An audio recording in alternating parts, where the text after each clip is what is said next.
Warahmatullahi wabarakatuh. Kurang semangat. Assalamualaikum warahmatullahi wabarakatuh.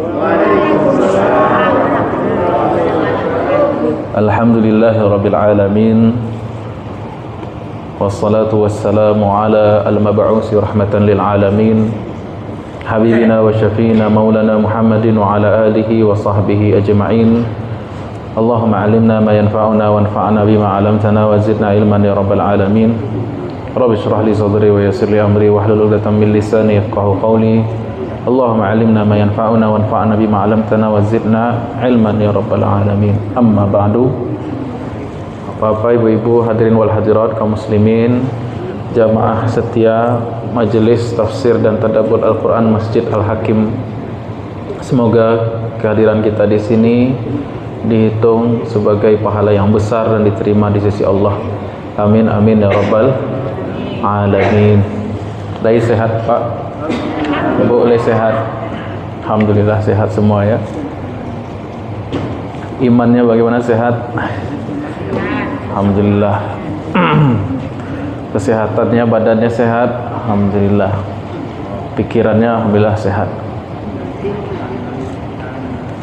Baik, pagi yang berbahagia ini kita kembali membuka Al-Quran, mengkaji ayat-ayat Allah Subhanahu wa Ta'ala, yaitu masih bersama surat apa Bu? Surat At-Tin. Kita baca sama-sama dulu ya. A'udzu billahi minasy syaithanir rajim.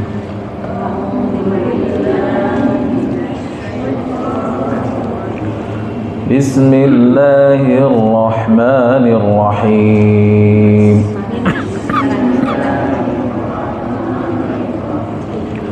Wat-tini waz-zaitun wa turi sinin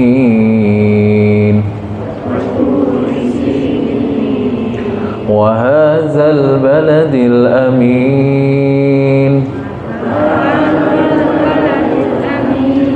Laqad khalaqnal insana fi ahsani taqwim.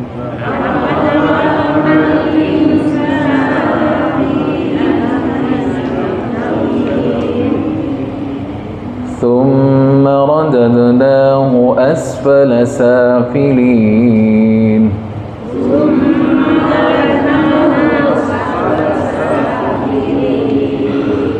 إلا الذين آمنوا وعملوا الصالحات فلهم أجر غير ممنون.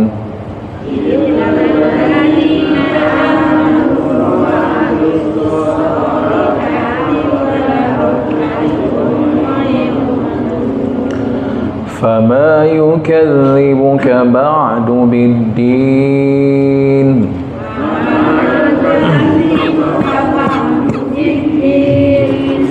أليس الله بأحكم الحاكمين.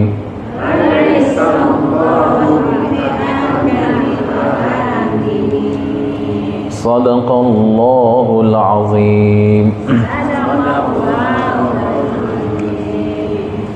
Alhamdulillah, kita sudah sampai kemarin membahas makna ayat 1, 2, dan 3 ya Bu ya.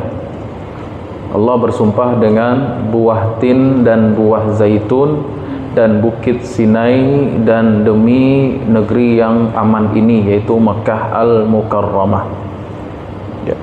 Kemudian ada yang lebih penting dari sumpah, yaitu jawab sumpah. Jadi kalau sebuah ungkapan yang serius biasanya perlu sumpah untuk menguatkannya. Sumpah jabatan, sumpah apalagi.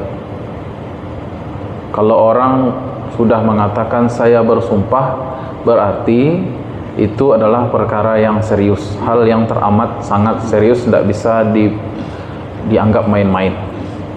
Orang kalau sudah mengatakan sumpah, kecuali gombal, sumpah saya hidup setia semati denganmu. Nyata meninggal istrinya, tidak ikut pula mati, langsung pula nikah. Nah, jadi ini bukan sumpah gombal namanya. Tapi kalau orang sumpah jabatan, sumpah PNS, sumpah pengangkatan dokter tuh baru diangkat jadi dokter kalau ada sumpahnya, ada janji sumpahnya. Jadi ungkapan sumpah ini sepertinya setiap kebudayaan ada sepertinya. Di Indonesia pun ada.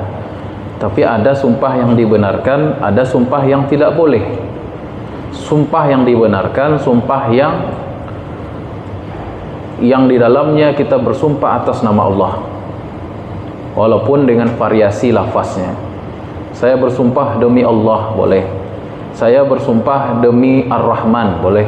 Saya bersumpah demi Rabbul Ka'bah, boleh. Saya bersumpah demi Rabbu Muhammad, boleh. Saya bersumpah demi Al-Malik, boleh.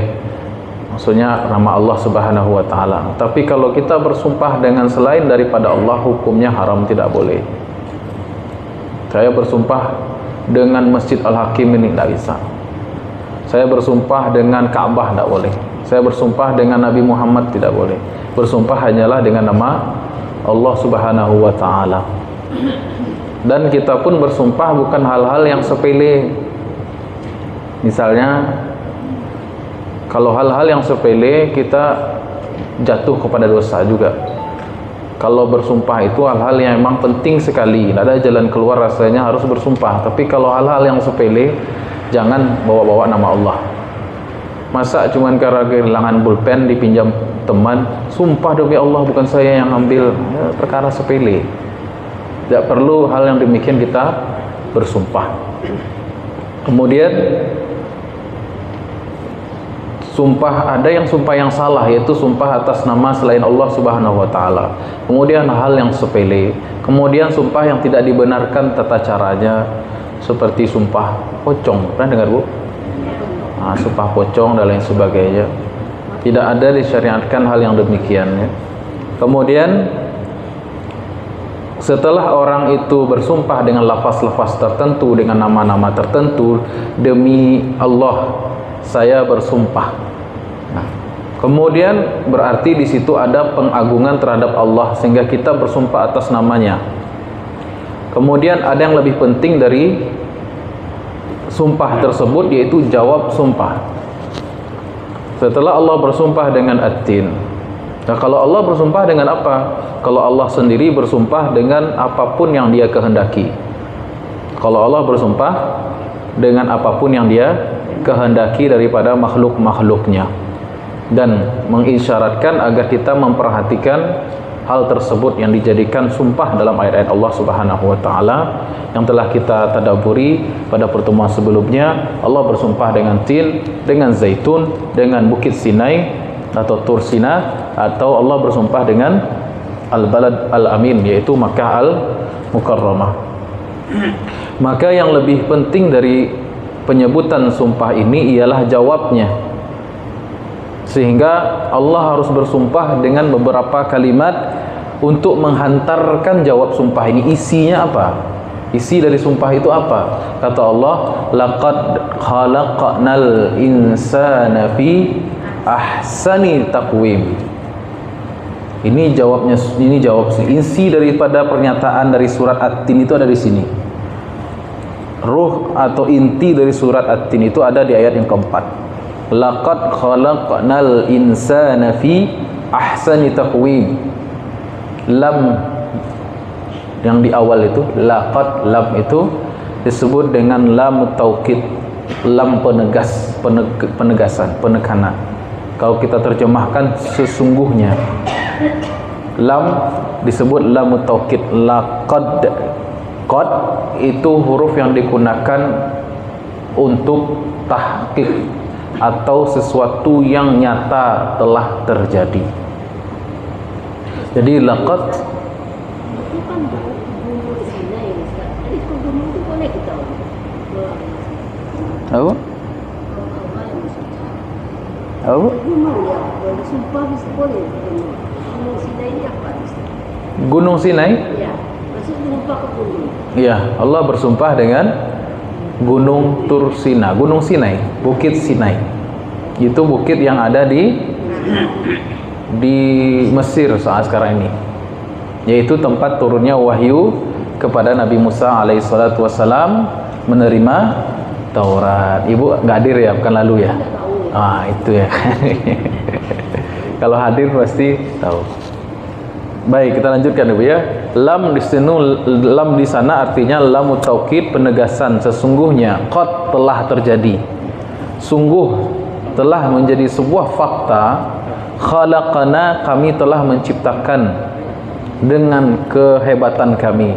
Kalimat nah di situ nahnu menunjukkan keagungan, bahwasanya kekuasaan Allah dalam penciptaan itu. Dalam penciptaan manusia itu terhimpun banyak tanda-tanda kekuasaan Allah Subhanahu wa taala, sehingga Allah ingin menunjukkan keagungannya dalam penciptaan itu tergambar dari lafaz na. Laqad khalaqana, sungguh telah menjadi sebuah realita dan fakta bahwasanya kami dengan kekuasaan kami telah menciptakan makhluk yang bernama manusia, al-insan. Kalimat insan dalam Al-Quran itu cenderung maknanya jenis atau sebuah sebuah makhluk yang memiliki sifat-sifat yang lemah, sifat-sifat dasar dalam penciptaannya yang lemah. Inna khuliqal insan innal insana khuliqa halu'a. Sungguhnya manusia itu tercipta dalam keadaan sifat negatifnya suka berkeluh kesah. Jadi kalimat insan dalam Al-Quran menunjukkan sifat-sifat kekurangannya atau sifat-sifat dasar penciptaannya. Kemudian sungguh telah kami ciptakan manusia itu fi ahsani taqwim, di dalam sebaik-baik takwim, penciptaan. Ahsan itu kalimat disebut dengan isim tafdil, menunjukkan paling. Kalau hasan artinya bagus, ahsan paling bagus. Kabir besar, akbar paling besar. Jamil indah, ajmal paling indah. Baik. Fi ahsani taqwim, taqwim di sini banyak ditafsirkan oleh para ulama, di antaranya fi ahsani suratin. Fi ahsani suratin, kami menciptakan manusia pada sebaik-baik bentuk rupa.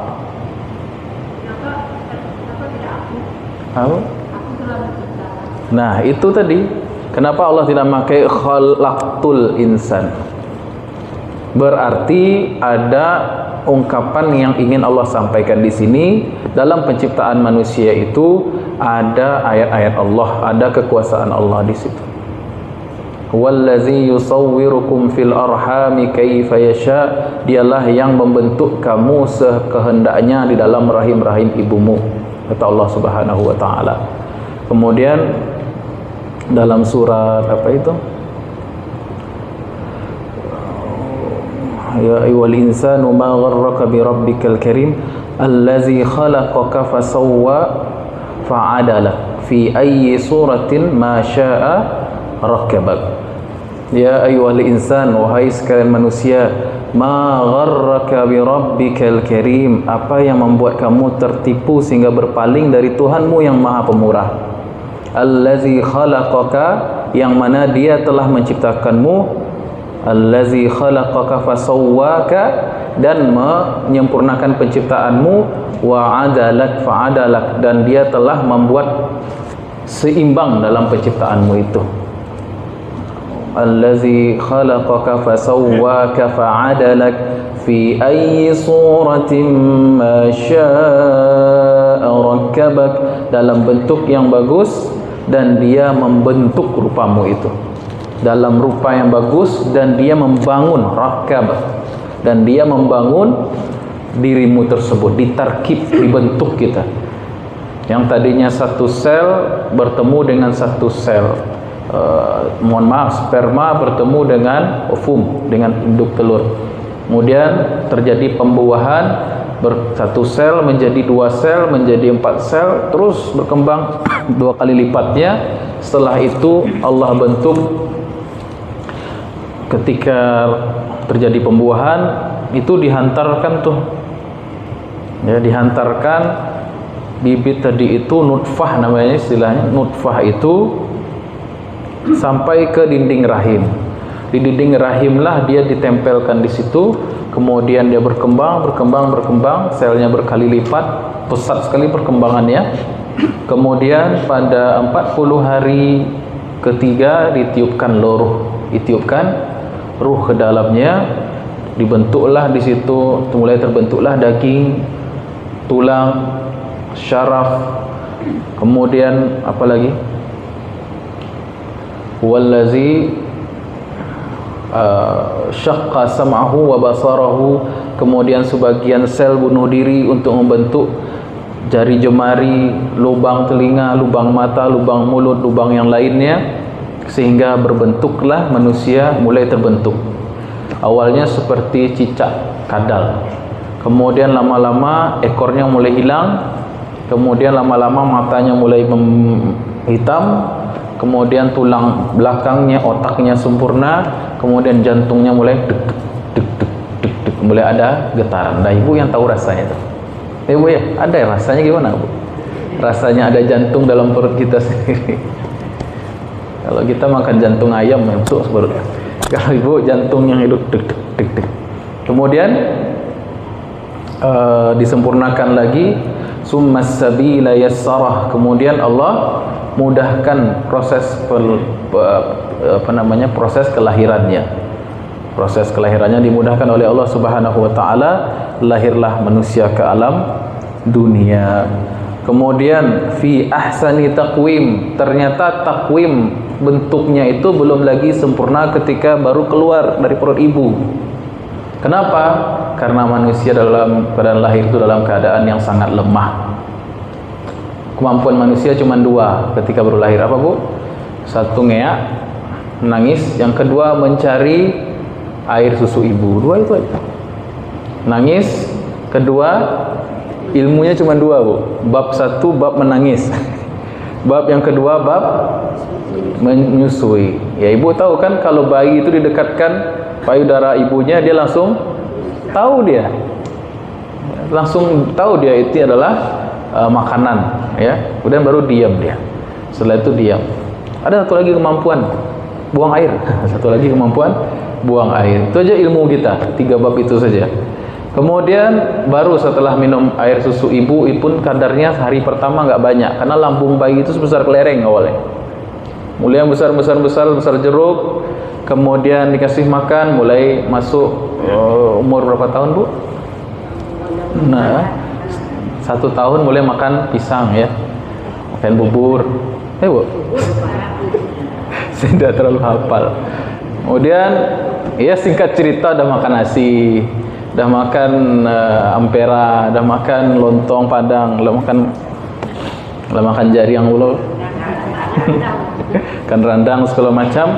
Mulai anak itu tumbuh daripada bayi, balita, kemudian mumayyiz. Nah, mumayyiz ini akalnya dah lumayan, belum ahsan lagi, masih mau mumayyiz. Ketika dia mulai menjadi mumayyiz, kemudian dia beranjak besar, belajar di sekolah, belajar di rumah, kemudian baru dia menjadi rojul, menjadi laki-laki yang atau perempuan yang dewasa sempurna. Puncak fisik manusia itu di umur 33 tahun. Puncak fisik manusia berada di umur 33 tahun. Puncak spiritualitas kematangan emosi di umur 40 tahun. Maka ketika orang sudah 40 tahun, secara fisik dia sudah sempurna, secara rohani dia juga seharusnya sudah sempurna, seharusnya. Kenapa seharusnya? Karena ada orang yang umur 60 tahun tapi rohaninya masih kelas SD. Tapi ada orang yang sudah baru berumur mungkin usia kuliah atau SMA, tapi rohaninya sudah melebihi dari orang rata-rata. Ada orang yang demikian. Jadi ketika orang itu sudah disempurnakan akalnya, kemudian disempurnakan rohaninya, maka disitulah saat dimana dia katakan ahsani taqwim. Fisiknya kuat, berjalannya kuat, belum ada keluhan lagi apa-apa, itulah mulai, itu yang dikatakan dengan ahsani taqwim. Lalu apa hubungannya penciptaan manusia ini dalam bentuk sebaik-baik bentuk dan penciptaan dasarnya dengan sumpah yang Allah sebutkan di sebelumnya? Demi buah tin dan demi zaitun, demi bukit Sinai dan demi negeri yang aman ini, yaitu Makkah Al-Mukarramah. Sebagaimana Allah pilih atau sempurnakan, istimewakan buah tin di antara sekian banyak buah, dan Allah kelebihkan zaitun dari sekian banyak lauk dan minyak, dan Allah lebihkan beberapa tempat di antara tempat-tempat di muka bumi, maka sadarilah wahai manusia, kata Allah, engkau dilebihkan dari sekian banyak ciptaan Allah.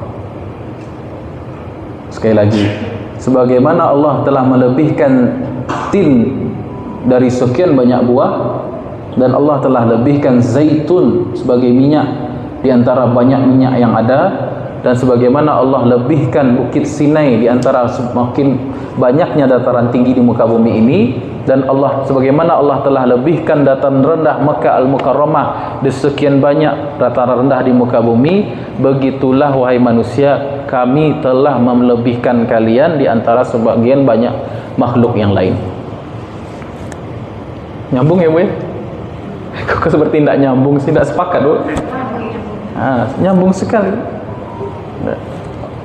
Manusia ini spesial Ustaz. Iya, kita harus merasa kita spesial karena Allah Ta'ala sendiri yang mengatakan walaqad karramna bani Adam, sesungguhnya kami telah memuliakan bani Adam, wa hamalnahum fil barri wal bahri, kami mudahkan mereka melakukan perjalanan di darat maupun lautan, warzaqnahum minat thayyibat, kami berikan mereka rezeki dari hal yang baik-baik, wa faddalnahum ala katsirin mimma khalaqna tafdila, dan kami lebihkan penciptaan manusia itu dibandingkan apapun makhluk yang pernah kami ciptakan.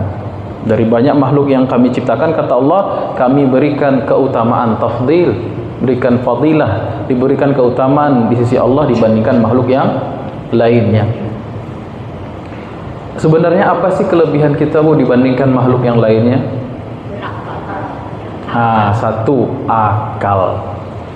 Kalau kelebihan berat, rasanya gajah lebih besar dari kita. Tapi bumi ini kalau dikelola gajah, apa jadinya? Tidak jadi apa-apa. Tidak jadi apa-apa. Jadi berarti takwim, ahsani takwim itu, kelebihan itu bukan pada banyak otot dan lemak. Jadi kadang orang yang menganggap bahwasanya makin besar makin mulia, gajah makin paling mulia kalau begitu. Atau di laut yang paling mulia berarti ikan paus atau megalodon, atau zaman dinosaurus habis semua. Bukan begitu. Kalau seandainya mata penglihatan ya, yang paling hebat itu bukan penglihatan kita, elang itu jauh lebih hebat daripada kita. Kalau disebut ahsani takwim itu ada di penglihatan, burung elang apa elang? Elang. Burung elang. Burung elang itu bisa melihat sekian kilo, tidak perlu kacamata. Kalau kita perlu kacamata, saya juga kacamata. Tajam ya, nampak dia ular sekian kilometer dari atas itu. Juga kalau udah ada target ya, elang itu mulai putar-putar itu, ya kan Pak? Mulai putar-putar, nanti disergap sama dia. Ya. Jadi kalau yang disebut ahsani takwim itu yang bisa terbang kemana-mana, berarti burung lebih hebat daripada kita. Tapi karena sebab akal, manusia bisa melakukan segala, bisa menaklukkan semua binatang yang ada di muka bumi ini. Kita bisa terbang? Bisa manusia terbang, asal beli tiket.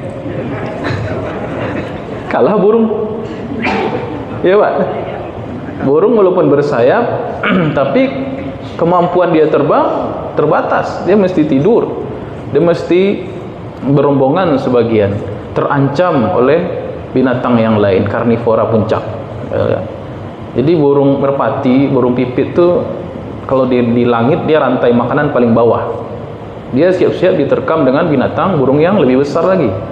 Jadi manusia dengan akalnya, bisa tidak kita seperti sebagian hewan yang bisa menggali di bawah tanah? Bisa, bangun terowongan. Bisa tidak kita seperti ikan yang mengarungi lautan 7 samudra? Bisa, asal bisa beli tiket kapal pesiar. Minimal naik ferry lah. Ferry dari mana Bu? Merak dan Bekahuni, kan kapal juga. Artinya apa kata Allah? Walaqad karramna bani Adam. Sungguhnya kami telah muliakan manusia itu dengan apa? Wa hamalnahum fil barri wal bahri.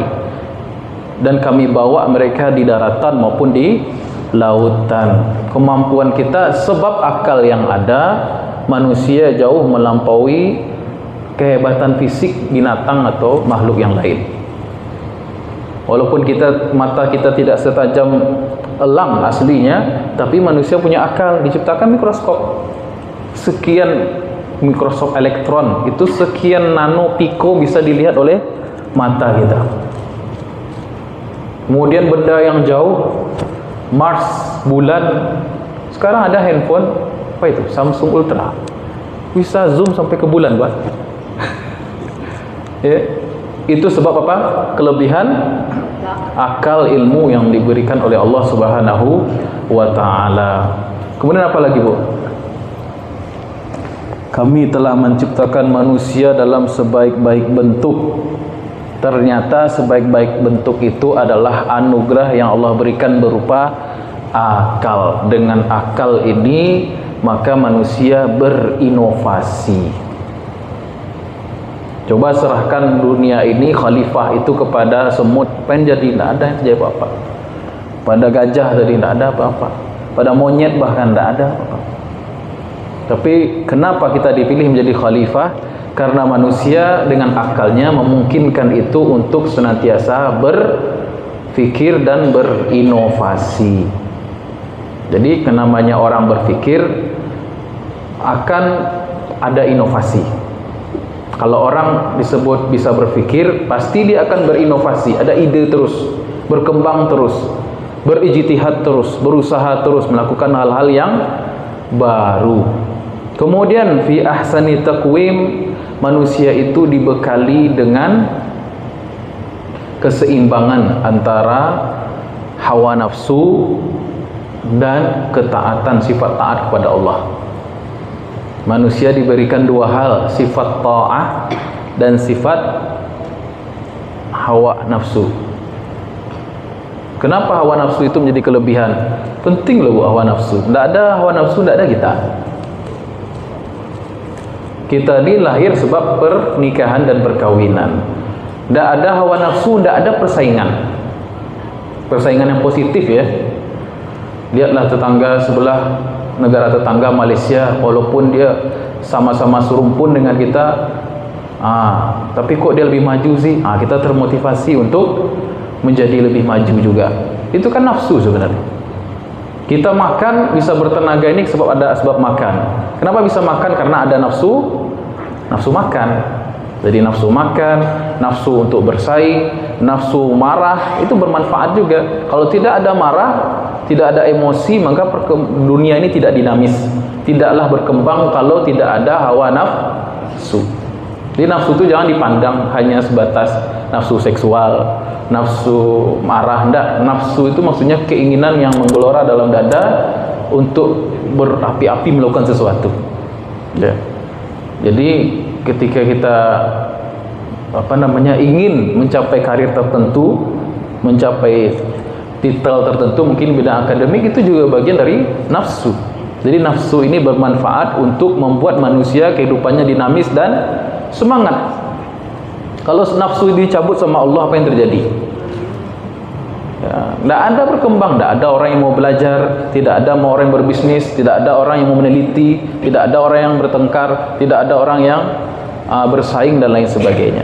Tapi kemudian manusia juga diberikan ketaatan, sifat ketaatan, fitrah untuk mengenal Allah Subhanahu wa ta'ala ya. Apakah ini makna ayat yang pasti telah aku tunjukkan hanya Ayat yang mana, Pak? Yang bunyinya redaksinya telah aku tundukkan langit dan bumi. Mana ayatnya? Kurang tahu. Pokoknya telah aku tundukkan langit dan bumi. Iya. Apakah ini Mulai nanti kita cari Pak ayatnya yang mana ya. Nah. Iya. Rasul sallallahu alaihi wasallam dalam sebuah hadis berkata, yang terjemahnya, ditundukkan kepadaku langit timur dan barat dan timur. Ya. Iya. Pernah satu orang yang berkuasa timur dan barat. Siapa namanya? Raja Zulkarnain. Raja yang menghimpun timur dan barat, artinya seluruh bumi ini dikuasai satu raja yang beriman, yang soleh, bernama Raja Zulkarnain. Baik, diceritakan Allah dalam surat Al-Kahfi. Baik, kemudian kemampuan tadi apa Bu pertama? Fi ahsani suratin, fi ahsani taqwim, diberikan kita bekal pertama akal, al-aql. Yang kedua, nafsu. Nafsu itu keinginan, passion. Kemudian yang ketiga, diberikan kita fitrah untuk mengenal Allah. Diberikan kita fitrah untuk mengenal Allah dan mencari kebenaran itu, mencari-cari Allah. Kalau binatang tidak ada. Binatang hidupnya tidak ada akal, dia hanya dibekali insting. Dibekali insting, ilham hewani. Kemudian binatang itu tidak memiliki akal, kemudian binatang itu hanya dibekali selain insting dan nafsu saja. Nafsu. Makanya binatang itu bisa kawin juga, bertelur juga, memiliki keturunan juga, dan itu rahmat Allah. Coba binatang itu nggak ada nafsu, nak makan ayam Pak, nak makan jawi Pak, nak makan sapi, daging dan lain sebagainya. Kemudian binatang tidak diberikan fitrah beragama. Dia tidak berpikir, dia tidak mencari Tuhan. Sedangkan manusia diberikan fitrah untuk mengenal Tuhannya.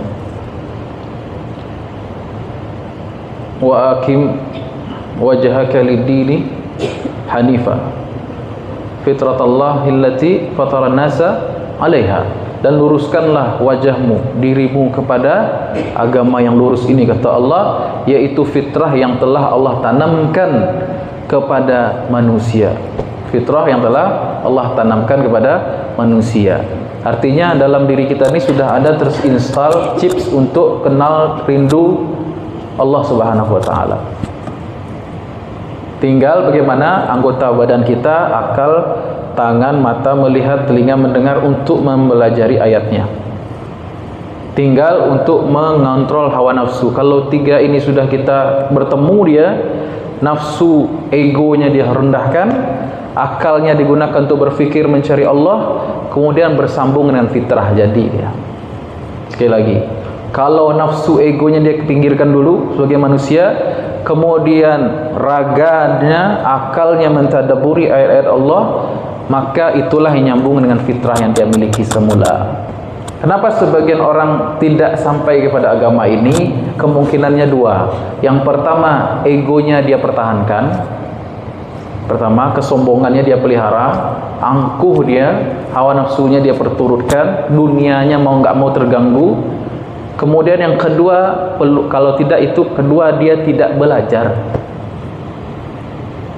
Dia tidak belajar. Sekali lagi Bu ya, kita punya harta benda yang ketiga, catat lah ya. Pertama, apa tadi Bu? Al-aql. Kedua, an-nafs atau hawa. Yang ketiga, al-fitrah. Al-fitrah ad-diniyah. Fitrah beragama, mengenal Allah. Nah, Imam Ibnu Taimiyah, Imam Ibnul Qayyim dan pengikutnya mengatakan orang itu bisa beragama cukup dengan fitrah saja. Karena tadi Allah sudah katakan wa aqim lid-dini wajhaka lid-dini hanifa. hadapkanlah wajahmu lurus menghadap agama ini, yaitu fitratallahi allati fataran nasa 'alaiha, yaitu fitrah yang sudah Allah tanamkan pada setiap insan. Manusia itu akan senantiasa mencari Rabb-nya, akan cenderung untuk beribadah, mengagungkan Tuhannya. Itu sifat dasar insan. Cuman terkadang orang tidak bisa sampai ke sini, tidak mau istiqomah dalam beragama disebabkan yang dua saja. Kalau ndak nafsunya ndak dia kontrol, artinya dia ego dia pertahankan. Ada raja namanya Raja Heraklius, tahu Bu? Raja Heraklius, bahasa Arabnya Herakl, bahasa Inggrisnya Herakles. Itu raja Romawi, hidup sezaman dengan Nabi Muhammad SAW.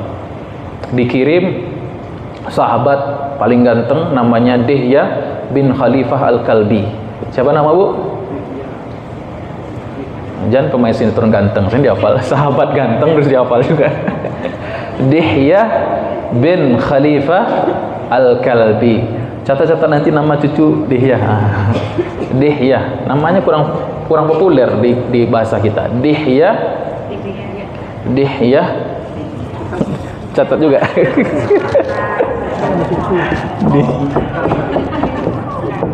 Bin Al-Kalbi. Dal ya. Dihyah.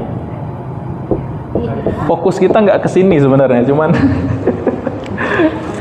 cerita Heraklius tadi itu diutus. Jadi pada awal 7 Hijriah Nabi mulai ekspansi dakwah, ngirim surat ke luar negeri, nggak hanya Jazirah Arab saja. Masalah Arab udah selesai waktu itu dengan perjanjian Hudaibiyah, ada kisahnya sendiri. Kemudian tahun 7 Hijri Nabi mulai mengirimkan surat ke banyak raja. Ada 8 raja yang Nabi kirimkan. Salah satu raja Eropa yaitu Heraklius yang menguasai Turki dulu, Bizantium Timur, kerajaan besar Bizantium Timur. Dulu di zaman Nabi itu ada 2 kerajaan besar. Di sebelah timur ada Persia, Kisra pemimpinnya, sebelah barat ada bukan dia, tapi Heraklius tadi itu. Nabi mengirimkan surat, dia agamanya Nasrani. Dikirimkanlah sahabat yang paling ganteng ini, namanya Dihyah bin Khalifah Al-Kalbi. Kirim surat kepada Heraklius. Heraklius bertanya kepada Dihyah, ini siapa yang kirim surat? Ini dari Muhammad Rasulullah. Dibacakanlah suratnya, kemudian ditanya-tanyalah dengan berbagai macam pertanyaan, karena Heraklius ini orang yang berilmu, ilmu tentang ahlul kitab, tentang kenabian. Ciri-cirinya Nabi gimana? Apakah dia yatim? Apakah dia diperangi oleh musuhnya sendiri, oleh kaumnya sendiri? Apakah diusir oleh kaumnya sendiri? Iya. Yatim? Iya. Kemudian apakah pengikutnya begini-begini? Disebutkan dengan banyak pertanyaan, sehingga fix, cocok dengan apa yang dia pelajari, yang diketahui oleh Heraklius dalam ilmu dia sebagai seorang penganut Nasrani, Ahlul Kitab. Maka apa dia bilang? Seandainya wahai Dihyah, seandainya Muhammad itu, Nabi itu ada depanku sekarang, akan kubasuh kakinya dan kucium. Tapi saya tidak bisa menerima agama ini, saya khawatir kekuasaan saya hilang. Ilmunya ada kan? Ilmunya ada, datanya valid, tetapi apa yang menghalangi dia pada fitrah? Hawa ego dia. Beda dengan Raja Kisra. Apa yang tadi Raja Kisra? Dikirim juga utusan Nabi, tapi bukan Dihyah. Dikirim juga utusan kepada Raja Kisra di sebelah timur. Apa yang dilakukan Kisra? Kisra ini, orang Persia ini, tidak tahu ilmu kenabian. Dia orang Majusi. Sehingga dia langsung merobek surat Nabi SAW. Apa kata Nabi? Semoga Allah robek kekuasaan dia. Setelah itu, zaman Umar bin Khattab, hancur Persia, sampai sekarang tidak tersisa lagi kerajaan Persia. Tapi sebagian besar raja itu, Raja Bahrain, Raja Yamamah, Raja Oman, Amir istilahnya, Amir Bahrain, Amir Oman, Amir Yamamah, Amir Najd, itu mereka kebanyakan beriman, menerima surat itu dan mau beriman kepada Rasulullah SAW, bahkan mengislamkan kaumnya. Baik, bagaimana kita tadi? Bahasa apa tadi, Bu? Oh, ahsani taqwi. Jadi manusia itu dikatakan sempurna bukan karena fisik, karena soal fisik binatang lebih banyak daripada kita, lebih hebat kadang fisiknya. Punya sayap, ibu tidak punya sayap, ibu punya tiket Garuda. Kemudian bukan berdasarkan hebat fisik kekuatannya. Kalau pacu lari sama kuda, insya Allah kalah kita. Kecuali kalau mobil kuda lain itu, Bu. Boleh pacu, kita bawa yang lebih kencang. Jadi manusia istimewa bukan karena fisiknya, tapi karena apa? Karena 3 hal ini, Bu. Karena akalnya, karena hawanya, tapi dengan catatan dikontrol nih. Kalau ini dengan catatan dipakai. Kalau ini akal sih iya, tapi jangan sampai tidak dipakai. Dipakai akal untuk apa? Untuk mempelajari ayat-ayat Allah. Itu sebenarnya fungsi akal. Bukan untuk kuliah dapat titel, bukan. Jangan tertipu dengan titel. Kadang orang doktor, tapi di bidang akademiknya doktor dia, tapi agamanya mohon maaf selevel anak SD ini. Doktor di bidang apa gitu kan, ekonomi misalnya, tapi agamanya, kualitas agamanya malu-maluin. Dimalu. Makanya saya dulu lanjut nggak S1 IPB ya. S1 saya pertanian, S1 saya syariah juga. Mau lanjut nggak ya S2 pertanian? Fokus agama aja dulu, agama aja belum bener nih kata saya gitu kan. Karena saya pikir buat apa doktor tapi kalau baca Quran masih belepotan gitu kan, malu dengan gelarnya gitu. Jadi akal ini fungsinya bukan untuk mencari titel, bukan mencari ijazah kemudian bekerja, terlalu hina, terlalu rendah kalau tujuannya hanya sebatas itu. Tapi akal ini untuk mencerna ayat-ayat Allah Subhanahu wa taala, untuk mengenalnya. Kemudian hawa ini modal kedua kita. Kalau tidak ada hawa, tidak ada nafsu, tidak ada perkembangan, tidak ada inovasi. Tapi dengan catatan dikontrol. Berarti ada manajemen di sini. Kemudian fitrah. Nah, inilah yang akan menerima servernya ini.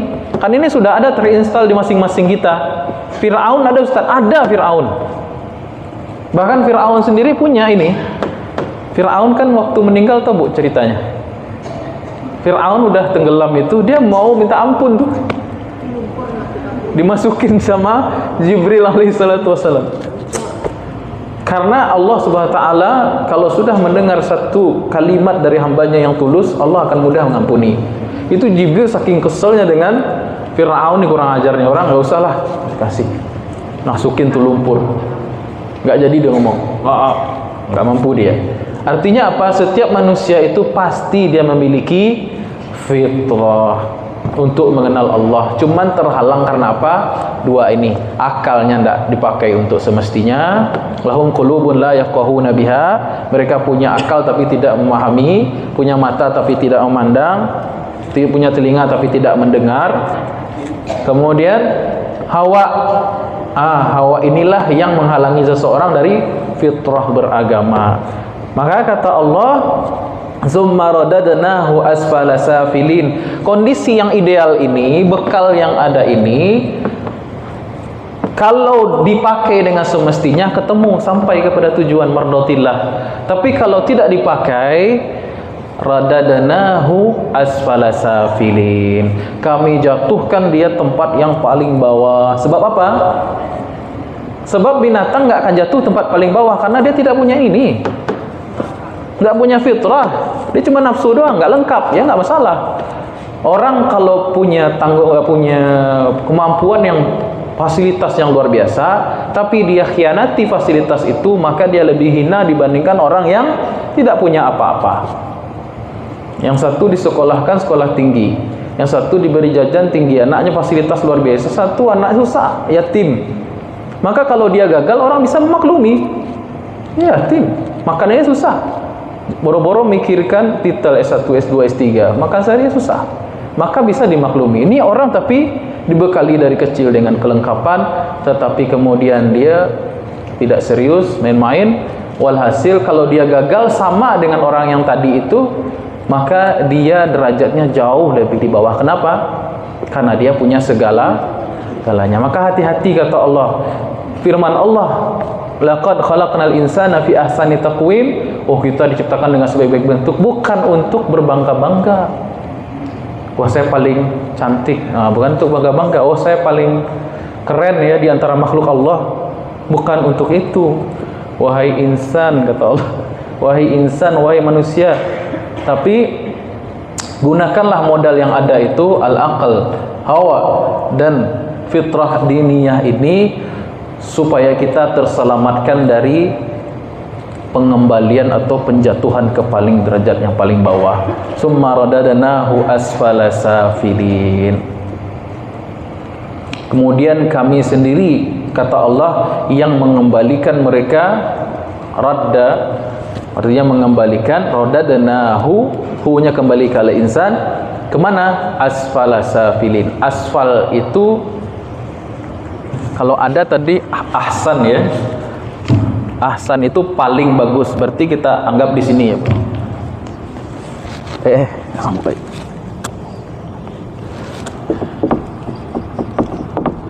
Ahsan.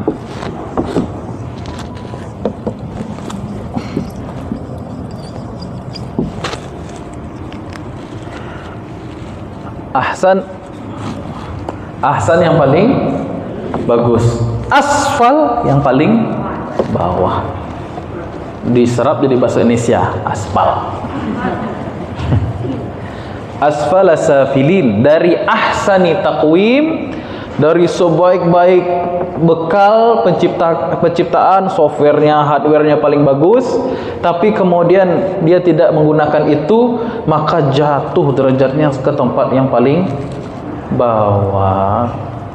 Maka ayat ini sebenarnya menjadi isyarat bagi kita, wanti-wanti dari Allah, hati-hati dengan bekal yang kita punya, fitrah yang kita miliki, apakah sudah kita sambungkan belum? Kemudian hawa yang kita miliki sudah di manage atau belum?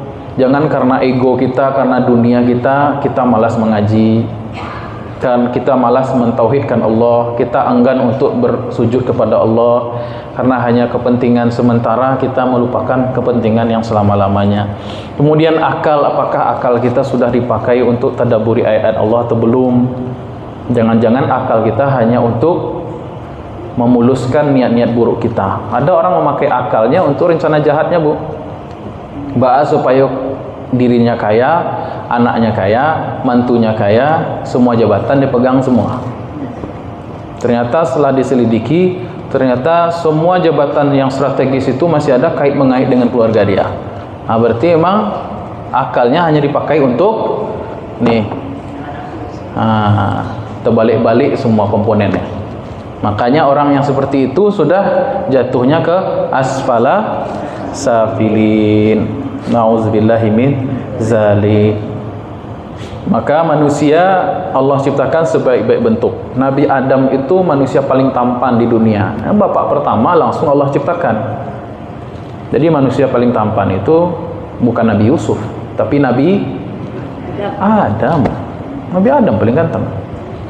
Cuman Nabi Adam, ganteng-gantengnya Nabi Adam, tidak ada yang kagum, karena nggak ada manusia. Ya kan, Bu? Tapi Nabi Yusuf dapat setengah kegantengan Nabi Adam.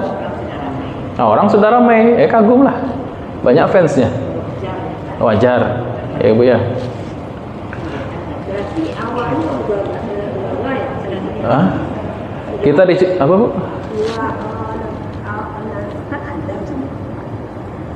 Pasti cantik juga. Iya, jelas itu pasti cantik juga, Bu. Nah, mungkin ibu kita jelek, Bu. Baik. Ya, saya nggak mau perpanjang soal tampan dan cantik. Jadi sampai mana tadi? Manusia diciptakan dengan sebaik-baiknya, bahkan tidak hanya itu, dibekali dengan ilmu. Ilmu nih. Ilmu ini masuknya bab akal juga nih. Cuman kita masukin juga lah komponen yang keempat.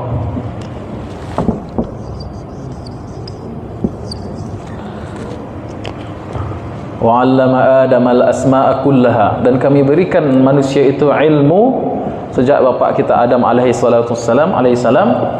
Kemudian tidak hanya sebaik penciptaan, manusia itu juga diberikan setinggi-tinggi penghormatan pada awal mulanya. Wa iz qulna lil malaikati isjudu li Adam fasajadu illa iblisa aba wastakbar. Dan ingatlah, kami pernah memerintahkan malaikat-malaikat yang mulia, wahai manusia, untuk sujud penghormatan kepada kalian, kata Allah, pada kita, bangsa manusia. Maka seluruh malaikat seluruhnya bersujud tanpa kecuali adalah malaikat semua sujud. Tapi kenapa pakai illa di situ? illa iblis, karena iblis itu sebenarnya bukan malaikat. Kalau malaikat seluruhnya sujud. Itu yang disebut dengan pengecualian yang dikecualikan. Kenapa iblis dimasukkan ke dalam perintah? Karena iblis ketika itu masih dalam fase taat kepada Allah. Dia masih rajin ibadah, tapi ibadahnya membuat dia sombong dan merasa paling tinggi kedudukannya di sisi Allah. Ini bahaya. Kemudian ketika diperintahkan, wa iz qulna lil malaikati isjudu li adama, wahai sekalian malaikat, iblis di situ masuk barisan malaikat. Kenapa? Karena masih taatnya mirip-mirip malaikat. Tapi semua malaikat sujud, tidak ada kecuali dari malaikat semuanya sujud. Illa iblis, kecuali iblis yang tidak mau sujud. Artinya apa? Manusia itu sudah diciptakan dengan sebaik-baik bentuk. Kemudian warzaqnahum minat thayyibat. Coba kami berikan manusia itu rizki dengan sebaik-baik rizki dari yang thayyibat. Kalau binatang makan ya Bu, boleh berpikir binatang tu masak di rice cooker atau diangian dulu di oven. Enggak, makan mentah. Boleh komodo, buaya, bulik-bulik makan. Enggak peduli ma yang paru, ma yang daging. Kadang bangkai hiena itu dia makan bangkai. Babi itu makan kotoran sendiri. Babi. Tapi kalau manusia agak rasa zestek mau makan. Itu salah satu fadilah keutamaan manusia ya. Salah makan dikit langsung mencret Pak. Ini kan bagus manusia itu. Terhormat dia. Makannya dah enak, kadang lempar mau enggak makan Bu.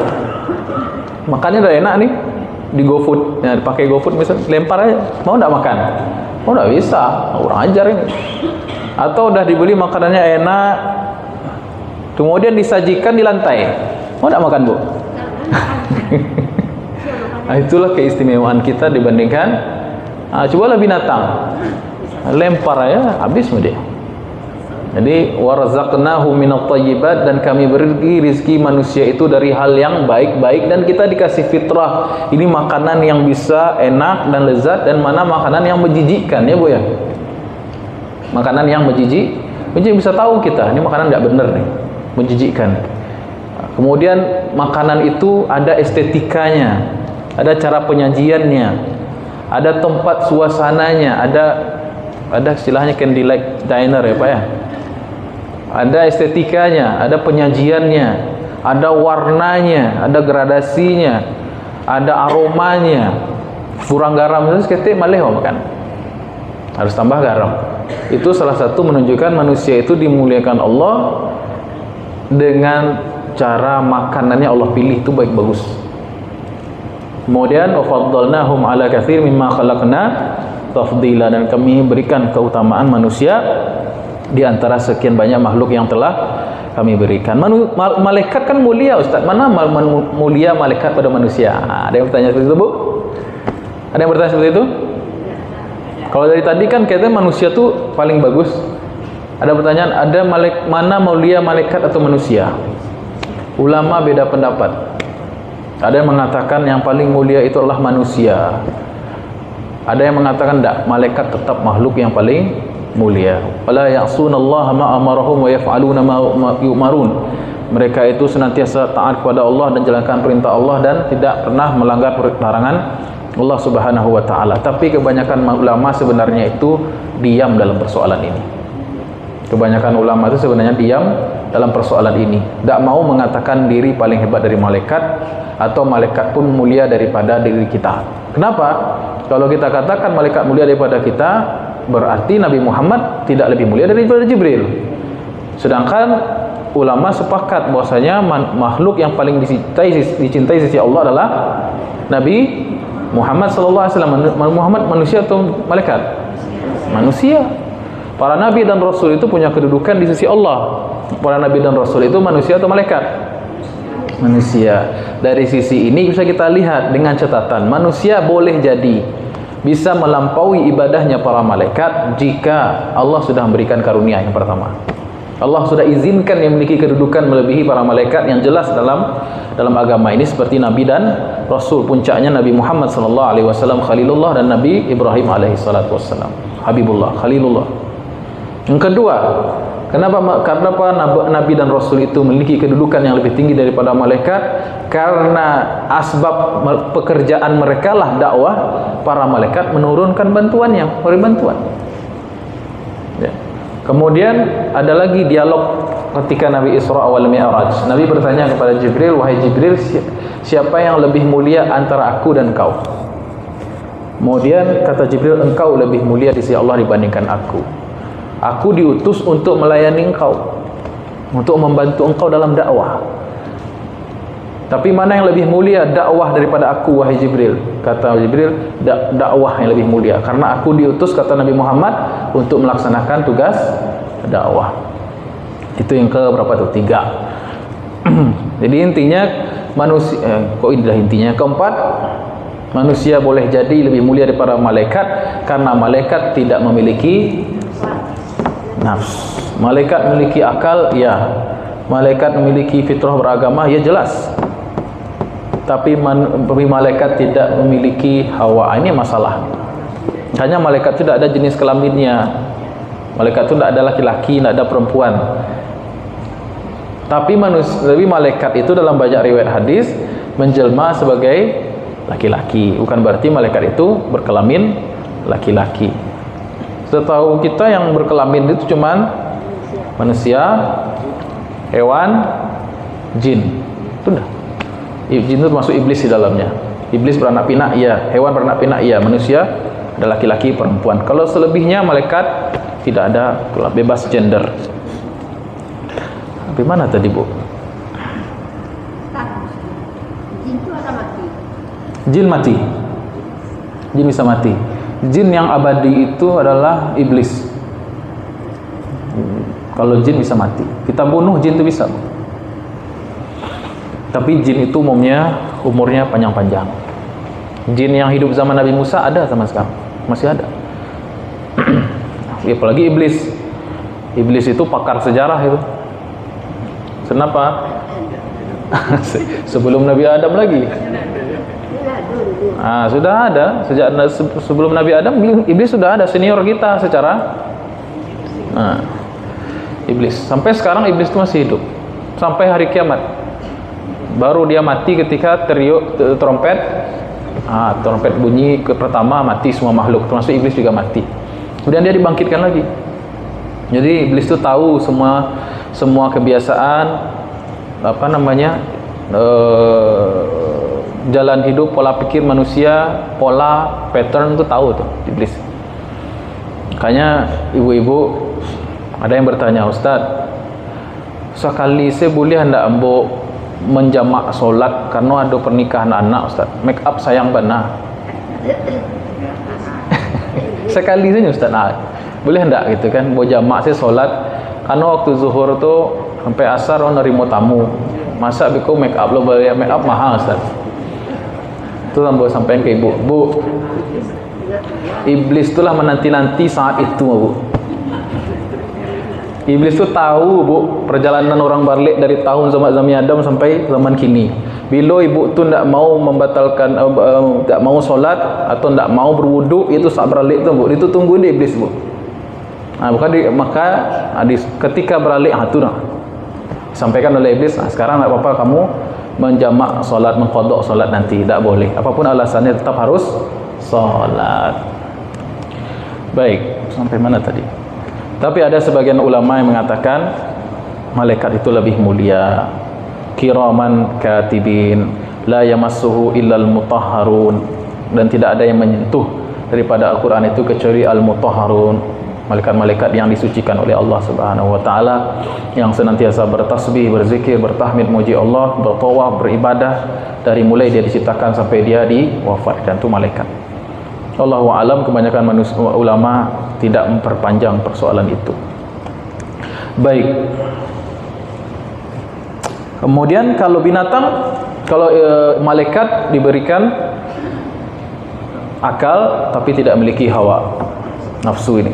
Kemudian fitrah jelas. Kemudian kalau iblis atau binatang tidak dimiliki akal, tapi dimiliki hawa saja, tidak dimiliki fitrah diniyah.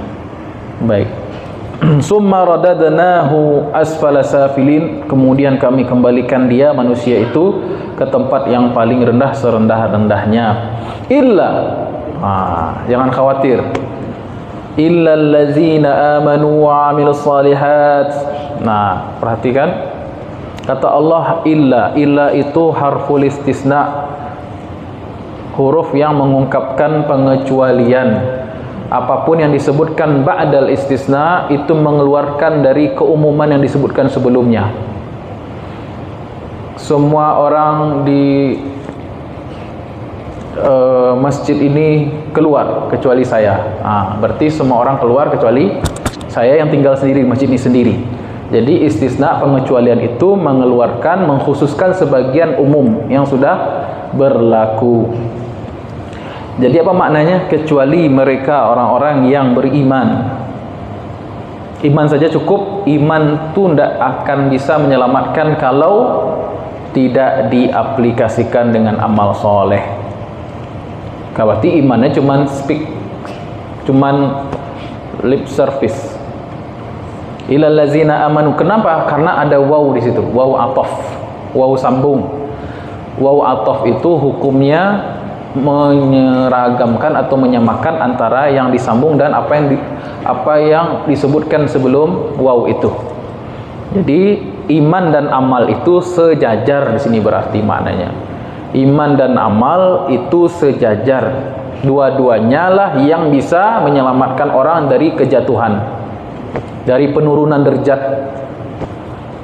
Artinya kalau orang beramal baik tapi dasarnya bukan iman, juga rendah dia. Orang yang punya iman, ngaku iman tapi tidak beramal, dia juga tidak selamat dari radadnahu asfala safilin. Karena ada pengertian waw atof tadi, waw sambung itu. Kenapa Allah harus mengungkapkan kalimat itu dengan istisna, dengan pengecualian? Nah, ini pertanyaan. Ini retorika bahasa Arab. Kenapa harus ada gaya bahasa pengecualian? Maknanya penegasan. Semua keluar kecuali saya. Artinya perintah keluar itu nyata. Artinya sebagian besar orang itu kan keluar kecuali yang di dalam saja. Artinya banyak orang yang jatuh derajatnya di sisi Allah. Banyak orang yang jatuh kedudukannya di mata Allah Subhanahu wa taala, meskipun di dunia dia cantik luar biasa, meskipun di dunia dia pintar, titel akademiknya, jabatannya tinggi, tapi banyak yang jatuh kata Allah. Siapa yang tidak jatuh? Sedikit. Ilal ladzina amanu wa 'amilus shalihat. Rasulullah SAW mengatakan di sirat itu, aku melihat manusia jatuh dari sirat seperti hujan. Hujan apa bentuk itu? Patang hujan sepanjang hari, gitu gitulah. Bentuk manusia jatuh dari sirat. Jadi di dunia dia ahsani takwim, sebaik-baik fitrah, sebaik-baik bentuk, sebaik-baik rupa, tapi rupanya, hartanya, fisiknya, derajatnya, kedudukan di sisi manusia tidaklah bermanfaat kalau dia tidak mengenal iman dan tidak mau beramal soleh, dan itu banyak. Itu makna illa yang pertama. Makna illa yang kedua, yakinlah hanya iman dan amal yang bisa mempertahankan derajat kita di hadapan Allah. Itu maknanya. Artinya tidak ada cara lain, illa, tidak ada cara lain. Semua keluar kecuali saya. Tidak ada yang di dalam kecuali saya. Semua keluar kecuali yang pakai peci hitam. Berarti tidak ada. Kalau peci merah, Pak Ustaz, beda artinya itu. Semua di dalam kecuali yang jilbab putih. Berarti kalau jilbabnya pink, Ustaz, berarti tidak paham dia. Kalimat illa itu artinya apa? Tidak ada syarat yang lain kecuali itu. Jadi illal ladzina amanu, tidak ada yang bisa menyelamatkan seorang dari penjatuhan derajat itu kecuali iman dan amal soleh. Jadi illa aja banyak makna. Tahu? Mohon izin minum dulu Bu ya. Enggak karyang oli ya.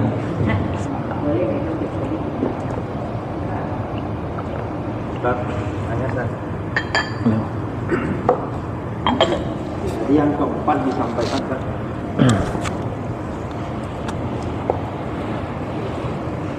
Jadi yang keempat juga disampaikan tentang ilmu Ustaz. Mohon ditekankan karena memang satu lagi yang saya pelajari, yang saya ketahui itu bahwasanya kalau seseorang itu untuk bisa masuk surga itu dengan ilmu ya Ustaz. Contohnya dengan sekarang kita mencari ilmu ya Ustaz. Bagaimana Ustaz hubungannya dengan iman dan amal itu? Baik. Ilmu ini posisinya di mana Ustaz? Terima kasih.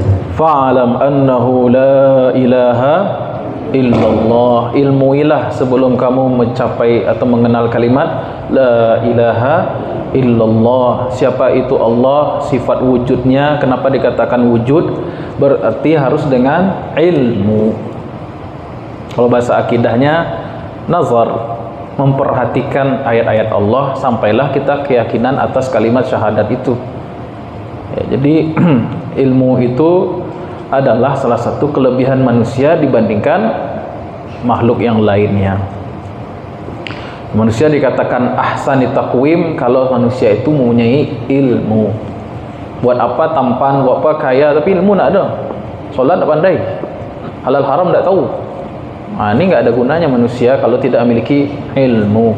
Makanya setelah diciptakan dengan sebaik-baik penciptaan, Allah mengatakan wa 'allama adamal asma'a kullaha summa aradahum 'alal malaikati dan seterusnya. Dan kami ajarkan allama adamal asma. Dari ayat ini ulama itu merinci itu. Wa 'allama, ada itu kan fi'il, kata kerja, ada aktivitas menuntut ilmu. Wa 'allama, siapa yang mengajarkan? Itu pelakunya, fa'ilnya takdirun mustatirun, takdiruhu huwa, yang mengajarkan Allah. Wa 'allamallah aslinya wa 'allamallaha adama, wa 'allamallahu adama.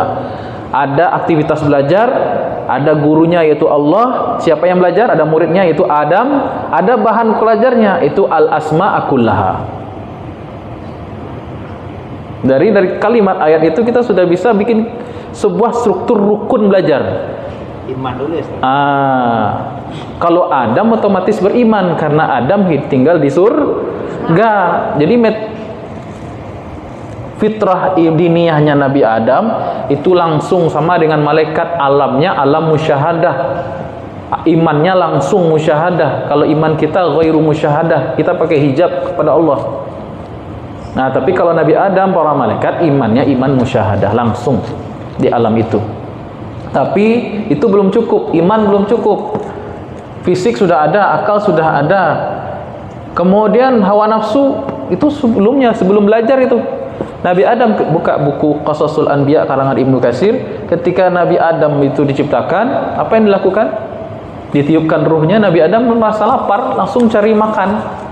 Langsung ambil buah sini, ambil buah sana. Maka dikatakan manusia itu diciptakan dalam sifat terburu-buru. Lapar dia makan di situ kan. Kemudian diberikan ilmu, diberikan penghormatan. Masih ada yang kurang, apa Bu? Ini lagi nih, jodoh. Gak ada perempuan. Maka baru diciptakan, setelah itu Nabi Adam tertidur, diambil tulang rusuknya, diciptakanlah ibunda. Ibunda siapa Bu? Ibunda siapa? Masih banyak yang salah namanya. Hawa nafsu. Hawa, ya salam. Hawa. Ada artinya Ustaz? Tidak ada nama itu, tidak ada arti. Hawa bukan Hawa, apalagi Hawa ini memang beda, hanya beda. Ini hawa nafsu nih, ini Hawa. Kadang orang cocok logi. Kenapa perempuan itu mudah menggoda? Karena perempuan itu sendiri Hawa katanya. Itu cocok logi. Karena nama ibu kita tuh Hawa. Bagi yang udah pernah belajar di apa Bu? Di materi bacaan sholat, udah tahu Bu ya nama ibu kita semua ya. Jangan salah lagi nama ibu sendiri ini, durhaka kita nggak tahu. Hawa, Hawa. Sampai mana tadi? Oh ya, Nabi Adam ya, ilmu ya, dah ilmu. Kemudian Imam At-Tabari mengatakan dalam tafsirnya, ilal ladzina amanu, kecuali orang yang beriman dan beramal soleh tidak akan dikembalikan ke asfala safilin. Imam At-Tabari menafsirkan, dan sebagian ulama lainnya mufassir mengatakan, summa radadnahu asfala safilin, setelah manusia itu paripurna penciptaannya, kemudian firman Allah, summa radadnahu asfala safilin, kemudian kami kembalikan dia ke derajat yang rendah. Maknanya ialah ila arzalil umuri, ke usia atau fase tua renta. Jadi dalam memahami 3 ayat ini, ulama secara garis besar 2 pendapatnya. Summa radadnahu asfala safilin, itu makna tafsir yang pertama tadi, kami jatuhkan dia ke derajat yang serendah-rendahnya sampai masuk neraka yang paling rendah. Yang pertama, tafsiran yang pertama. Kenapa? Karena dia tidak membekali dengan ini tadi, tidak maksimalkan. Kemudian tafsiran yang kedua daripada ulama, summa radadnahu asfala safilin, kami kembalikan dia ke usia anak-anaknya kembali, di usia dia sudah tua. Artinya dia menjadi pikun setelah sempurna penciptaannya. Laqad khalaqnal insana fi ahsani taqwim, manusia itu sampai kepada puncak usia kesempurnaan fisik, mental dan spiritualnya, tapi bisa saja radadnahu asfala safilin, dia kami kembalikan kepada usia dia yang awal, tapi dalam sifat usia yang awal, tapi usia yang sudah tua. Artinya kami kembalikan dia kepada bentuk atau dalam penyakit yang disebut dengan pikun, Alzheimer kah istilahnya atau apakah, yang jelas pikun. Jadi asfala safilin maknanya tafsirnya lah arzalil umur atau pikun. Nauzubillahi min pikun. Ya, kita berlindung pada Allah dari sifat pikun. Kenapa? Obatnya ada, kata Allah, illal ladzina amanu wa amilus shalihat. Orang itu akan selamat dari pikun kalau dia beriman dan beramal soleh ketika muda. Kalau udah agak tua gimana Ustaz baru sadarnya? Mudah-mudahan juga termasuk. Tapi kan saya menyampaikan pendapat Imam At-Tabari. Imam At-Tabari mengatakan, kecuali mereka yang semasa mudanya beriman dan beramal soleh, maka Allah selamatkan dia dari pikun. Ada sebuah asar dikutip oleh Imam dari Buya Hamka, ini saya baca tafsir beliau. Salah satu rahasia orang tidak pikun itu ialah gemar baca Quran. Salah satu rahasia orang tidak pikun adalah gemar baca Quran. Abdullah bin Abbas berkata, man jama'al Quran, siapa yang hobinya Al-Quran, fala yurja'u ila arzalil umur, dia tidak akan pikun ketika masa tuanya. Siapa yang manjama Al-Quran, siapa yang hobi baca Quran, senang dengan Quran, fala yurja'u ila arzalil umur, maka dia awet muda. Itu dari saya aja tuh Bunda, bukan dari Abdul Abbas. Minimal pikirannya awet muda. Minimal pikirannya awet muda. Senang kita ngaji Quran, Ibu. Saya berapa kali, saya mungkin 14 tahun kuliah, paling banyak orang yang melakukan UTS dan UAS mungkin. 14 tahun kuliah saja, S1 2 kali, diplom 2 sekali, S2 sekali. Udah berapa UAS dan UTS yang saya hadapi. Ya Bu ya. Saya pernah pengalaman pribadi nih, jangan cerita ke orang Bu ya, jangan cerita ke orang. Ini rekam tuh nih. Jadi saya mengalami berapa kali, sering ya. 7 tahun saya kuliah di kampus Arab itu ada mata kuliah tafsir.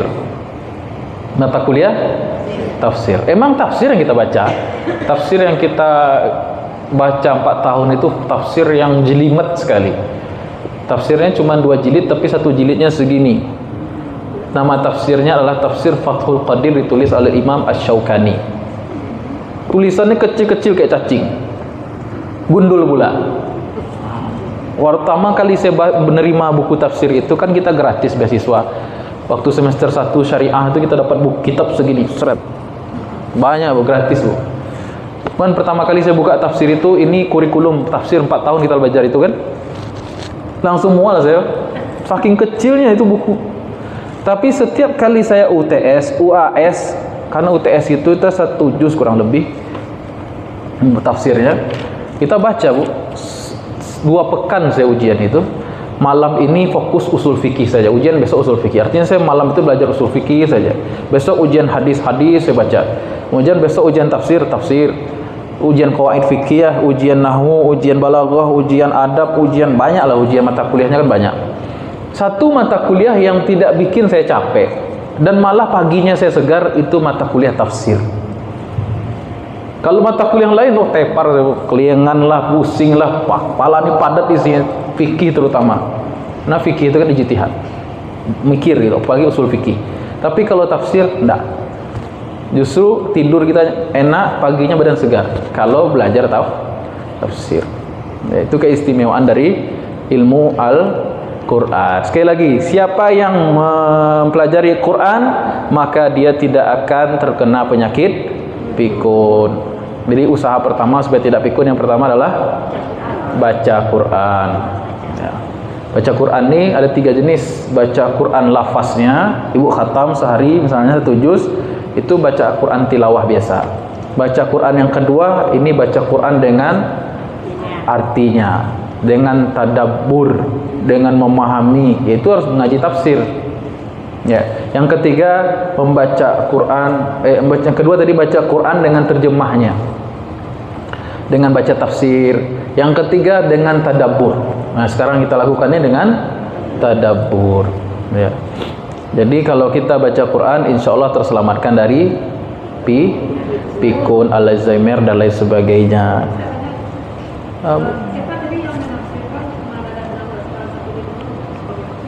Banyak ulama yang nafsirkan itu. Salah satunya Imam Tabari, At-Tabari, Al-Imam Ibnu Jarir Ja'far At-Tabari. Itu ulama tafsir pertama yang mengumpulkan 30 juz Quran tahun 300-an Hijri. Baik. Kemudian apa usaha kita supaya terhindar dari apa, Bu? Dari pikun? Doa. Setiap kali lepas salat bacalah doa, diajarkan oleh Rasulullah SAW. Hadis riwayat Imam Bukhari. Rasulullah SAW bersabda, Allahumma inni a'udzubika minal jubni wa na'udzubika min an uradda ila arzalil umri wa na'udzubika min fitnatil qabri wa na'udzubika min azabil jahannam. Hafal Bu ya? Dari mana? Ada di bacaan sholat, enggak ada ya? Pernah kita masukkan di materi tambahan zikir-zikir setelah sholat. Allahumma inni a'udzubika an uradda ila arzalil umur. Ya, nanti kita foto lah Bu ya di grup ya. Yang belum masuk grup berarti harus masuk. Iya. Iya. Ya, insyaallah. Tapi doa saja tidak cukup, harus melalui usaha. Ya, kalau sudah pensiun, sudah tua, maka dekat-dekat dengan Quranul Karim, dekat-dekat dengan majelis ilmu, dekat-dekat dengan orang soleh, latih terus otak berpikir. Ya, tapi kalau otak ini tidak dipakai, Bu, dia akan macet ya, susah dia. Kalau sudah macet, nah itu yang rawan terkena Alzheimer, terkena pikun dan lain sebagainya. Tapi insya Allah ibu-ibu di sini semua tidak ada yang pikun. Kalau pikun tidak mungkin ke sini. Jadi ilal ladzina amanu wa amilus solihat, kecuali orang yang di masa mudanya atau menjelang tuanya itu dia gemar beriman dan gemar beramal soleh, maka dia diselamatkan dari arzalil umur, maka dia diselamatkan dari pikun tersebut. Itulah faedah kita beribadah sedari muda. Kalau orang beribadah dari kecil terbawa-bawa, gadang berubah indah. Patahnya Pak, ketek teraja-raja, kadang terbawa-bawa, gaek terubah indah. Jadi kalau masa mudanya diisi dengan ibadah, itu makhluk yang paling dicintai Allah di muka bumi. Jadi rajulun atau syabun nasya'a fi ibadati rabbih, Allah sayang cinta kepada orang tua yang rajin ibadah. Iya, memang sudah wajarnya. Tapi Allah lebih cinta lagi dengan pemuda yang rajin ibadah. Kemudian salah satu golongan yang dinaungi nanti di akhirat di padang mahsyar adalah syabun, pemuda yang tumbuh di dalam beribadah kepada Tuhan. Maka dulu saya ketika ditanya, kenapa kuliah agama lagi S1, S2? Saya terjawab, supaya nanti saya ada jawaban di padang mahsyar ketika ditanya sama Allah, usia kamu dihabiskan kemana? Saya bisa jawab, saya kuliah belajar agama lagi. Itu aja alasan saya dulu belajar, Bu. Sehingga saya hampir tidak merasakan umur di antara 20 dan 30. Kok awak sih, Bu ya? Curhat ambo. Saya hampir tidak merasakan masa muda 20-30 kayak lewat saya. Tiba-tiba umur saya 30 aja. Selesai S2 tuh umur saya 32. Dan lewat aja umur 20. Saya pacaran tidak pernah. Udah lewat habis aja umur tuh. Udah belajar agama tuh, diplom 3 tahun, bahasa Arab, syariah, tafsir, habis aja umur. Tiba-tiba udah 32 aja. Pulang-pulang udah berjenggot ini. Udah tua. Udah beruban sekarang. Udah mulai beruban. Jadi masa muda itu juga disebutkan dalam Quran, Ashabul Kahfi apa? Innahum fityatun amanu bi rabbihim. Sebelum iman, sifat mereka itu kata Allah fityah. Mereka itu muda. Baru amanu bi rabbihim, baru disebutkan sifat iman. Memang susah jadi pemudi soleh, apalagi pemuda, Ibu ya. Solat subuh di masjid, kebanyakan rata-rata umurnya susah cari kawan saya, umur 30, umur 25 jarang. Jadi kalau ada pemuda ke masjid, sekali lagi Bu ya, kalau ada anak muda ke masjid, jangan dimarahi dulu kalau dia ada kekurangan. Kalau dia mungkin pakai levis, dia pakai jin, dia pakai bajunya mungkin pendek, jangan diberangan dulu. Pertama wak salut dulu sama beliau. Namu hanya saja lah hebat mah. Doakan dia. Kalau mau menegur, balian sarawatul langsung. Kalau mau menegur dengan baik-baik. Jadi pemuda itu memang godaannya, energinya meluap-luap, godaannya banyak, masih pengen ini, nabrak sini, nabrak situ, ya Pak ya. Pak Robi mungkin sudah merasakan jadi pemuda dulu, sekarang masih muda. Baik, jadi kalau ada pemuda yang masuk masjid, saya respect saya. Kalau ada pemuda yang sholat masjid, apalagi sholat subuh, apalagi mendengarkan pengajian, wirid. Kenapa pemuda itu malas ke masjid, Bu? Salah satunya karena nggak ada teman juga. Jadi tanya, ada pemuda saya tanya, kenapa enggak mau ke masjid? Mengau saja Ustaz, isi orang gaya sholat. Nah ini masalah. Makanya mulai sekarang ada gerakan-gerakan hijrah gitu ya. Isinya anak pemuda semua, gerakan-gerakan hijrah. Baik. Mungkin kita cukupkan di sini dulu Bu ya. Udah jam 11 lewat. Ada pertanyaan, kita buka. Kalau nggak ada, tutup dengan doa. Bulan Muharram ini ada yang teristimewa, ada puasa yang istimewa, puasa bulan Muharram bulan yang istimewa, jelas. ada pula yang setahun. Inna iddatash syuhuri indallah 12 syahran fi kitabillah. Sesungguhnya jumlah bulan di sisi Allah dalam setahun itu 12 bulan. Yauma khalaqas samawati wal ard, sudah ditetapkan Allah keputusan itu setahun itu 12 bulan sejak bumi dan langit diciptakan. Wa minha arba'atun hurum, 4 di antara bulan 12 bulan itu adalah bulan haram. Bulan haram yang paling utama, bulan haram itu ada apa aja Bu? Zulhijjah, Zulqa'dah, Muharram dan Rajab. Kata sebagian ulama, bulan yang paling afdal dari 4 ini adalah bulan Al-Muharram. Bulan bukan Muharram, bukan Al-Muharram pakai alif lam. Al-Muharram. Bulan yang kedua Rajab. Bulan yang ketiga Zulhijjah. Bulan yang keempat Zulqa'dah. 12 bulan semuanya baik. Semua bulan itu baik, semua pekan baik, semua hari baik. Tapi dari 12 bulan itu yang paling utama bulan Ramadan. Setelah bulan Ramadan 4 bulan haram. Di 4 bulan haram ini yang paling mulia Al-Muharram. Nah, sekarang kita mau masuk bulan Al-Muharram, dan amalan yang terbaik di bulan haram ini apa? Meninggalkan dosa. Itu bulan amalan yang paling baik, meninggalkan dosa. Yang kedua bertobat. Yang ketiga berzikir. Yang keempat baru puasa sunnah.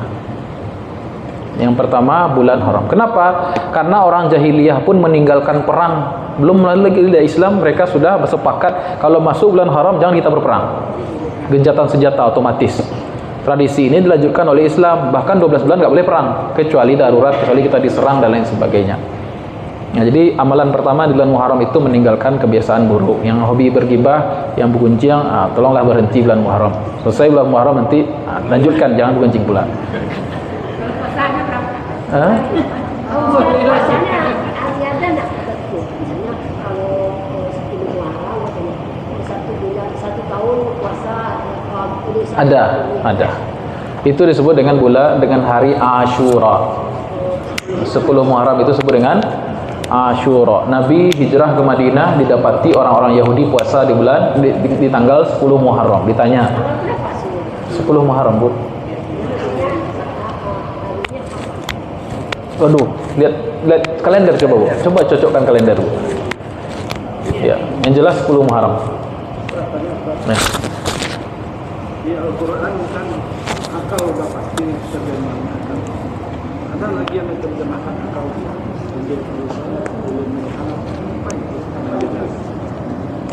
Baik. Ulin nuha, ulil albab, ulil absar. Ya Bu ya. Kalau baca Quran pasti ketemu istilah ulin nuha, ulil albab, ulil absar. Itu istilah untuk memuji bagi orang yang mau berfikir.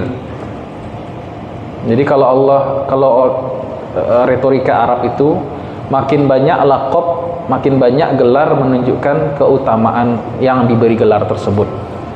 Jadi Allah puji orang yang memakai akalnya untuk mengenal Allah disebut ulil absar. Dari kata basar. Basar itu pandangan. Jadi orang yang benar mencaliak, tidak mencaliak fisik saja, tapi dia penglihatannya tembus hikmah di balik itu. Disebut dengan ulil absar, orang yang pandangannya tajam, batinnya bersih. Al-absar. Kemudian disebut dengan ulin nuha. An-nahyu artinya larangan. Larangan kan? Wa ta'muruna bil ma'rufi wa tanhauna 'anil munkar. Wa tanhauna. Ulin nuha artinya orang yang berfikir sehingga ilmunya itu bisa mencegah, melarang dirinya dari apa yang diharamkan, apa yang dilarang oleh Allah. Nah, kemudian ada juga orang yang punya ilmu, udah tahu itu salah, tapi dikerjakan juga. Pernah Ibu lihat dokter tapi merokok? Nah, itu berarti dia bukan ulin nuha itu. Jadi ilmu itu bisa bermanfaat bagi seseorang ketika ilmu itu bisa menjadi imam bagi dirinya. Itu disebut dengan ulin nuha. Kemudian ulin apa lagi? Ulil albab.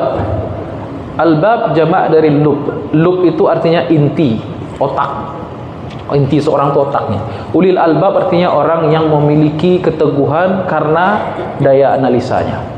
Orang kalau berfikir dia akan mendapatkan ilmu. Ilmu yang banyak akan menantangkan keyakinan. Dari keyakinan itu dia berjalan. Itu disebut dengan ulil albab. Orang yang memiliki, intinya ketiga-tiganya ini maknanya mirip, sama. Ulil albab, ulil nuha, ulil absar adalah orang yang mendayakan akalnya untuk mengenal Rabb-nya. Itu aja.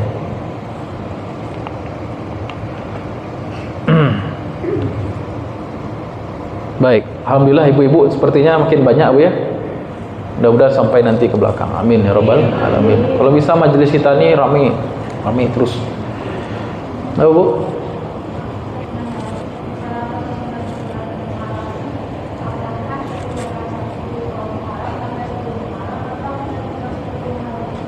Ya, baik. Disebut keutamaan bulan haram itu semua harinya kecuali hari-hari tertentu yang ada teks keterangan yang menunjukkan keutamaannya lebih dibandingkan hari yang lain. Seperti 10 Muharram atau 10 awal Zulhijjah. Itu memang ada teksnya memang dari Quran dan hadis tentang keutamaan hari-hari tersebut dibandingkan hari-hari yang lain. Jadi istimewa di atas istimewa gitu Bu ya. Jadi bulan Muharram itu sudah istimewa di antara bulan-bulan yang lain di sepanjang tahun, tapi tanggal-tanggal tertentu itu juga istimewa di antara yang istimewa. Ya, 10 Muharram misalnya disebut dengan hari Ashura, disunahkan kita berpuasa menghapus dosa setahun yang lalu. Kalau puasa 9 Zulhijjah Puasa Arafah atau Tarwiyah itu menghapuskan 2 tahun sebelum dan tahun depan lagi 2 tahun. Kalau Asyura setahun saja. Itu beda antara hari Asyura dengan hari Arafah, puasa Arafah. Enggak sampai Bu, maaf enggak jelas. Pakai mic ya, Bu.